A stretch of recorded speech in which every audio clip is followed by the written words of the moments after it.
과학팬 여러분 안녕하세요. 손은정쌤입니다. 우리 벌써 수능 완성을 할 시간이 되었네요.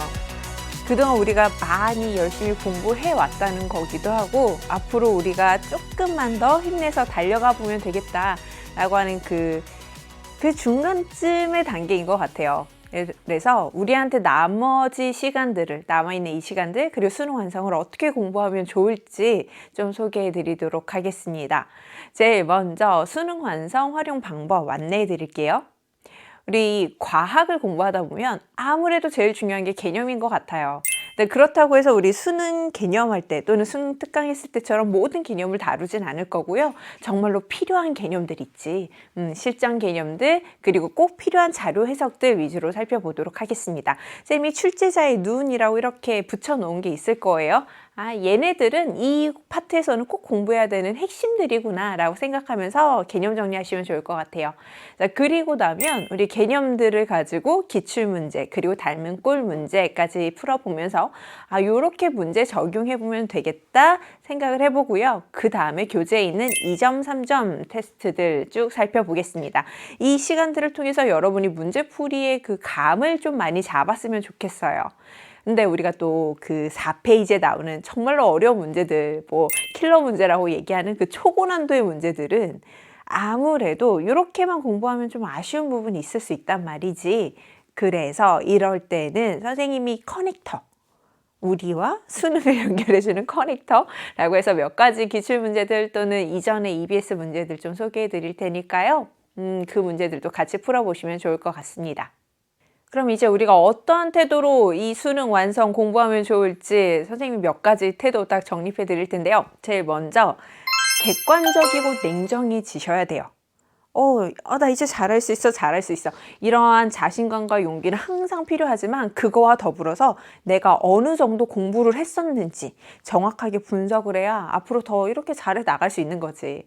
그래서 우리가 막 문제를 풀 때 내가 혹시 개념을 조금은 놓치고 있지 않는지 아니면 문제풀이 연습이 좀 부족했었는지를 정확히 판단하셔야 됩니다. 특히 그 개념이 부족했다라고 하는 애들은 어디서 주로 나오게 되냐면 산념기 평형 있죠. 또는 반응속도 바로 그런 데서 자주 보이게 되니까 그런 부분들 공부할 때는 혹시 개념 정리가 덜 되진 않았나 다시 한번 확인해 주시면 좋을 것 같고요.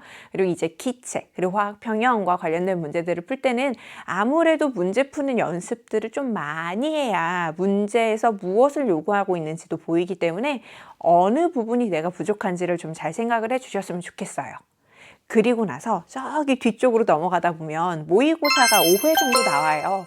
그러면 이 모의고사를 풀 때는 쌤이 다시 한번 잔소리는 하겠지만 반드시 타이머 딱 재서 한 25분 정도를 추천을 해드리긴 합니다. 네, 25분 연습이니까 딱 재서 문제 풀어보고 이거는 긴가민가 했었는데 네, 그런 애들도 지금은 연습이니까 이건 틀렸던 거야 라고 체크하시면서 정확하게 판단하면서 수능 완성 같이 공부해 보시면 좋을 거예요. 자, 이제 수능까지 딱 5개월 정도 남은 것 같아요. 정말로 우리 열심히 왔다. 자, 그럼 이 5개월 어떻게 활용하면 좋을지 생각을 해본다면 쌤이 계속 얘기를 하는데 제일 먼저 개념 꼭 확인하셔야 돼요. 이제 무슨 3탑은 뭐야 이런 개념들 말고 정말로 실전 개념들 다시 한번 정리를 해 주셨으면 좋겠고요. 두 번째, 이거는 선생님이 해줄 수 없는 부분인 것 같아. 스스로 많이 고민해 보셔야 돼요. 한 문제를 풀어도 괜찮고요. 두 문제만 딱 푸셔도 괜찮아요. 문제를 많이 푸는 게 중요한 게 아니라 이 문제를 내가 어떠한 방법으로 접근을 하고 문제를 풀어봤고 어떤 자료들을 해석을 해봤는지를 좀 스스로 공부하는 시간들을 이 여름 동안에 수능 완성을 하는 동안에 잘 가지고 갈고 닦으시면 이 이후에 기출문제들 여러분 연습할 때는 훨씬 도움 많이 될 겁니다. 그리고 세 번째는 아무래도 화투에 조금 아쉬운 점이 문제를 구하기가 어렵다라고 하는 부분이 있어서 우리한테 주어져 있는 문제들을 좀 소중하게 많이 보고 또 보고 분석을 해주셨으면 좋겠어요. 그래서 봤던 문제 다시 보자, 기출문제 또 보자, 맞았던 문제도 다시 한번 고민해보는 시간을 갖자. 이러한 마음으로 공부해 보시면 좋을 것 같습니다. 이렇게 하면요. 우리 11월 달에 수능 보고 나서 선생님 저 완전 우와 막 이러면서 쌤한테 자랑해 줄 수 있을 것 같아요. 여러분, 그러면 우리 다시 한번 같이 힘내서 수능 완성 시작해 보도록 할게요.